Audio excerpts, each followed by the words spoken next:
Well, hello there. Welcome back to Little Moves, Big Careers, where we don't just wait to be noticed, we get nosy on purpose because success leaves clues and we're following the trail. I'm Caroline Esterson, your host, and today's special is a cheeky little sideways shuffle before we launch with gusto into the new season.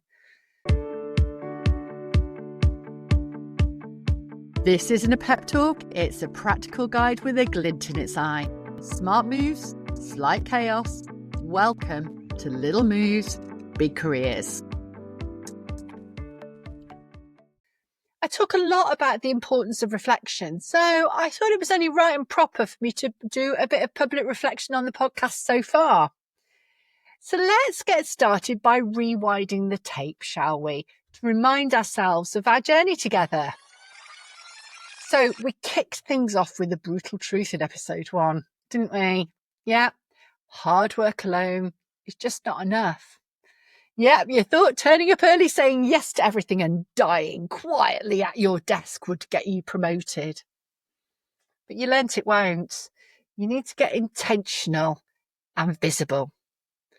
We then followed this up with a bonus episode on how to manage those strange managers who seem to be more in the way than helpful. Then swiftly into episode 2, the club, we cracked open those invisible networks of nods, favours and lunch invites where the real decisions happen. And we know it can be really frustrating, but we decoded it so it was easier for you to find a way in. We blinked and nearly missed the magic in episode 3. We zigged, zagged, U-turned and did the cha-cha slide through our career paths in episode 4. We got curious in episode 5 because, of course, clever is overrated, faced our gremlins and slayed them in episode 6 and embraced messy action in episode 7. Coffee spills, blue and black shoes, and everything else. By episode 8, we learned the importance of rising above the line and getting optimistic. Not the toxic kind of positivity, but the kind that helps you build resilience and adaptability, even when the going gets tough. And then, well, by the last episode, by episode 9, we started to get dangerous, but in a good way. We got intentional. So consider this first season your foundation. Building these great habits will help you show up and be seen in a way that helps you shine. Now, why I chose these episodes is a little bit up for grabs. It was a bit of a brain dump of the key things that people ask me about in our workshops or coaching. But I do hope you found them useful. Now, because I recorded these episodes before launching, there was a key message missing. Yep, there's learning there for me too. Now, I never really wanted this podcast to be something you just listen to and hope that somehow through osmosis, you suddenly land the career of your dreams. It takes more than a good episode, doesn't it? It takes action. And that's why every episode comes with some properly powerful tools and resources to help you move from insight to action. First up, every episode has the Bold Moves Brief. It's your one-page cheat sheet with the big ideas, key quotes, and bold but doable action steps. Then there's the Big Conversation Starter Kit. Now, this one was interesting for me to do because it's especially for leaders. It's a step-by-step guide to spark a bold 30-minute team conversation based on the episode. Real talk, new habits, and better thinking together. And it was interesting because on one level, we're talking here about you, about your career.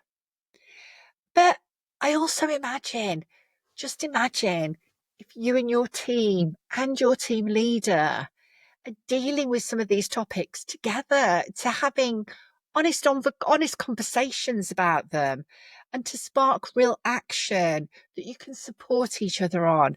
Can you imagine what that would feel like? I mean, that for me is real power there, isn't it? Real power. So I hope that some of you encourage your bosses, or if you are a leader, you take a look at some of the conversation starters. Maybe just try one safely and see how the conversation goes. Because for me, those conversation starters are really about building that psychological safety, that trust. It's about saying, hey, I'm here, I'm showing up. I'm not always brilliant. I mess up too, but let's look at how together we can make things better. I think that's exciting. I hope you do too. So then in each episode, there are also specific tools to help you dig deeper. Here are a few from season 1. The messy move tracker for when you need to act, but you're not quite ready yet. It'll help you get going. The Flame Keeper deck is a set of prompts to help you stay optimistic, even when everything else just feels a little bit heavy. We've got the Curiosity Compass and quiz. It'll help you spot your style of curiosity and how to use it to your advantage in work. And that's just the start. Honestly, you probably didn't even know half of this existed because I haven't exactly shouted about it. But now you do, so there's no excuses. Go and overdose safely on these downloads. Every single tool is designed to help your career flourish. Use them.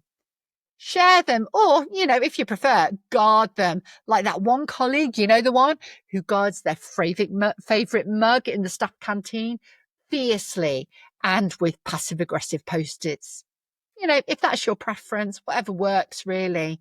But personally, I think sharing is honestly the way to go, and I hope you do too. So let's move on to roll out the red carpet now for some of your favourite moments of season 1. These come straight from the direct messages, voice notes, and the occasional dramatic TikTok comment section. It's been fun. It's been really fun listening to what you have to say. A lot of you said actually the same thing. I really wish I had this earlier in my career. And honestly, I feel the same, which is exactly why I've done this. I don't want you to have to go through some of the painful experiences that so many of the people I interviewed went through. And me too, if I'm honest. I definitely have the battle scars and wear the t-shirt, but more on that later. You told me what works is the mix, that mix between research, reframes, and the honest stories, and the fact that it doesn't get too heavy. You said it was a bit like a TED talk meets a pub rant over a pint. I'm down with that. But some of the specifics you have mentioned to me are really interesting. Sliding doors was a revelation for some of you. The fact that if you're really present, you're there spotting the opportunities. But if you're not, you won't. Apparently, one listener paused the episode, emailed a recruiter, and got a call back the next day. It was a 2mm move, but it changed everything. And the Gremlin translator was a certified hit. So many of you said it helped you reframe those, nasty little voices in your head. Not as evidence you're failing, but as a sign you're actually growing, because stretch brings static. And fear, it actually shows you care, that you can be bothered. One listener even named her gremlin Linda for some strange reason. She said Linda panics every time she gets praise, and she runs on loop when she gets the slightest bit of criticism. But now she's learning to see that feedback as fuel, and it's helpful to her. I love that. Another listener told me how they'd been stuck tweaking and reworking a slide deck for a presentation to senior leaders. They had a really exciting improvement idea, but they were nervous, so they just kept putting it off. Then they listened to episode 7 and it just hit them. They weren't actually perfecting anything. They were just stalling. So they saved the deck, hit send, and they've already had a positive response. How cool is that? That right there is the message of Little Moves, Big Careers. Stop waiting. Take control. Keep moving and keep learning. You lot are absolute legends. I have loved hearing what you're up to. Your little wins, your bold moves, your crazy moments. So to all of you that have taken the time to message me, a really heartfelt thank you. But I want more. I'm so needy, aren't I? All of these stories came from people I know, because they know this about me. I love a good conversation. I'm a cheerleader and challenger and a champion. It's just how I work. So please, even if you don't know me, we'll soon be friends. Get in touch. I will read every message. Tell me what's on your mind, what's landing, what's shifting, what's frustrating you right now at work. You can contact me at caroline@inspireyourgenius.com. And hey, you might even have something that you want to share on the podcast. Well, that'd be amazing. Pitch me an episode idea. Send me a career quote crime that drives you up the wall. Or hit me with a juicy listener dilemma for Auntie Caro to weigh in on. My inbox is open. Please come and say hi. So, season 1 is wrapped up, but it's not the end. It really is the start of something bigger. You now see the game for what it is. You've started to name it. You've taken a few bold little moves, and now you just keep going. Because careers aren't built in episodes. They're built in the in-between bits. The awkward follow-up message. Maybe awkward because you really enjoyed the meeting, but you have absolutely no idea where it'll lead. Still, something somewhere is telling you, stay in touch. You don't know how or why. It would be so much easier not to send the message, but it could be incredible if you do. So you do. You make that choice. The 2mm shift in how you show up, where you stop just doing what you have to do and start bridging the gap between what you're asked for and what you're actually capable of. Or maybe it's the audacity to speak up before you actually feel ready, and the clarity to show up as the person that you want to be right now. Not because you've earned that Dunhill cardigan, but because you know it makes sense to act like you belong. Because you do. And if you've been waiting for permission, this is it right here. Signed, sealed, slightly chaotic maybe, just how we like it, but it's here, your permission slip. And in season 2, we're going deeper. Braver moves and bolder truths. Real people, real pivots, and a whole new line of merch, because apparently you lot love a mug that says, I've got the corner and the 2mm difference. We've got new segments, new dilemmas, more experts, and a couple of episodes I already know will ruffle some serious career feathers. But I want to take a minute to share something I haven't said enough of. I've talked a lot about you, your careers, your moves, your boldness, but I haven't said enough about me. And if I'm honest, that's something I've been learning in real time. This podcast, it was never just a project for me. It was a promise. It was a promise to myself, to the people I care about, and to anyone who's ever felt overlooked or underestimated. And one of those people is my fabulous niece, Josie. She said to me, you always tell us to be brave and back ourselves, so it's about time you did it too. She's right. So let me tell you why I started this podcast, why I feel I do have the right to sit in front of this mic, share stories, and speak plainly about the things I've learnt the hard way. Because Josie also had some feedback that hit me, bam, square between the eyes. She's a marketer, so she knows this stuff. This is what Josie said to me. Mac, I know why I should listen to you and take on board your advice, because I know you. But don't you think there should be something in your introduction that tells someone who doesn't know you why you're great? You need to change that. Of course. She's so right, isn't she? I just assumed. Can't assume anything, can you? You know what they say about those that assume. So here goes. Let me formally introduce myself to you. Hello there. I'm Caroline Esterson. And you know what?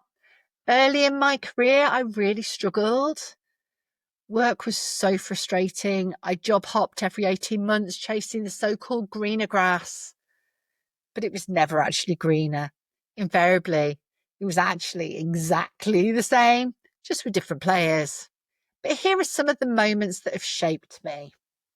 In my very first job at Debenhams as a Christmas temp, I was told not to move a single item when I started to have the audacity to re-merchandise menswear. The flow didn't look right to me. I was told, you're just a temporary assistant. You haven't got a clue what you're doing. And that came from a senior who'd been there 30 years. But rather than bite back, I got creative. Eventually, she became one of my biggest supporters. She was also, interestingly, and I still don't know what to make of this, the one who encouraged me to speak up when we were paid overtime to tidy the store before the regional director's visit. And speak up I did. I cornered him and said, can I just ask, who's the most important person for us as sales assistants in your view? The customer, he said, all confident. Of course, I knew he was going to say that. So I replied, then why are we being paid overtime to make the store look good for you instead of making it great for the customers every day? Yeah, hang on. In my defense, I was only 18. It was not my most strategic career moment. But you know what? It did teach me a crucial lesson. Influence and visibility aren't about being right. And boy, was I right in that minute. They're about reading the room. And I did learn that the hard way. I can laugh about it now. Yeah. Moving on, let's just say I've taken risks I wasn't ready for and touched things actually labelled do not touch, literally.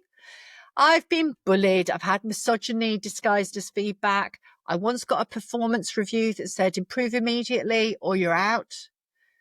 But you know what? I've also been championed by some incredible people. And I'm going to name a few of them here. David Hurd. Boy, what a manager.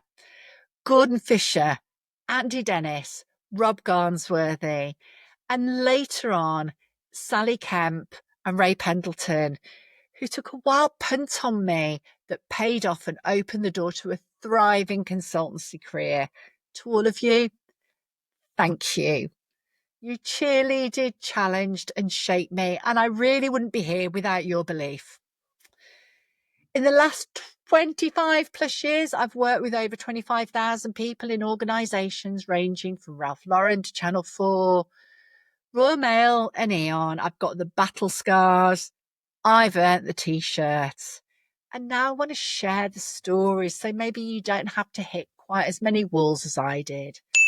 Since COVID, the conversations have really changed. Careers feel harder to navigate. People feel more stuck. And I realised this podcast could be one way to help. Whether you're trying to carve a path for yourself or lead a team that deserves better, this is my contribution to you. And like any good promise, it's forced me to juggle, to carve out time when there actually wasn't any, to learn on the fly, to show up messy, but show up anyway. Because when you say it out loud, when you make a commitment, when you make it real, you find a way. I've also learned to slow down a bit, to stop trying to cram every idea into one sentence. Still working on that one. And to slow down my speech too. But more than anything, this whole season was a mirror for me too, as I researched the psychology, revisited the stories and decoded the little moves. I found myself asking, am I doing this too? Do I notice the signs or do I just barrel straight through them? Do I share my value clearly enough or just hope someone figures it out? So yeah, you know what? I've learned a lot, not just about careers, about myself and about you. And I hope to learn even more through season 2, because this is something to really remember. You can learn in everything that you do if you're willing to look. We have a principle in our work that we call CPR. It stands for content process reaction. And it means in whatever you're doing, you have the opportunity to learn on 3 different levels. You can learn just by absorbing the content, whether that's in a workbook, a podcast, a workshop, or a conversation. Just the content matter gives you something to learn about. You can also learn through the process. You know, do you like it? Don't you like it? What do you enjoy about the way that some people are sharing information? What don't you enjoy? What does that tell you about yourself? This is your ability to really reflect on the logical levels of the way that you're learning. And then this last one is the real juicy one. The R stands for reaction. I bet somewhere along the lines, there have been things that I have done or said in this podcast that you've had a reaction to. Now, obviously, I hope that reaction more often than not is, that's interesting, or, I like that. But I bet somewhere you've had a reaction that goes, she's talking rubbish. Or it could be something like, just don't like the way she did that. Let's get straight to the point. Let's not mess around here. Because I know some people just want how-tos. It's not in my nature. I'm never going to do that for you, because I know that layering learning in lots of different ways and hearing it in different ways is a really important part of the learning process. So you're never just going to get step 1, 2, 3 from me. If that's what you want, you have to go somewhere else. But I hope you stick with me. So when you get that little voice in your head going, really? You know what that's followed by, don't you? It's normally followed by a but. And the but is often followed by something like justification. That would never work for me in my context. That doesn't make sense. That whatever. Don't care what it is. There's normally some form of justification. What I'd like you to do is change that narrative, because if you're having a yes, but moment, that is your brain going, this is different. This is new. I'm not sure about that. And you want to allow your unconscious brain just to mull it over. So instead of but, I want you to translate it to, that's interesting. And just let it go. Some of my most important lessons have come weeks, months, even years later. I remember my mum telling me things when I was a kid that as an adult, they suddenly popped into my head. Didn't believe them at all at the time. You never do when it's your mum, do you? But I did later, and it all suddenly made sense. So I encourage you, just if you're really keen on growing, just let it go. Say, that's interesting, and let it be. And so, you know what, this podcast, it's been one hell of a learning moment for me, and I hope it's provided learning for you too. So let's take a minute to look at what you've done. Before we wrap up, I just want you to pause, really pause, put the phone down, stop scrolling, just sit with yourself for a minute or walk with yourself for a minute. Look at how far you've come since episode 1. What's changed for you? What have you seen differently? What little move has actually made a big difference for you? This work you're doing, it matters, because if you don't notice your life, you're going to drift through it. No one else is going to do this for you. So take a minute, celebrate, and then choose your next 2mm move. So thank you for listening, laughing, and learning, and not sending me any hate mail after I said meritocracy was a myth. If you're new, go back to the start. But if you're part of the original crew, get ready. Season 2 is on its way next week, and its Career Quote Crime stars the most wonderful Chris Mooney. I'll introduce him properly to you next week, but you might want to look him up now. Chris will be sharing with you his pet peeve of a career quote, and I warn you, he really gets behind it. So I encourage you to share this episode with someone who needs a reminder that small moves aren't small, not when they're made with guts, intention, and a little bit of courage.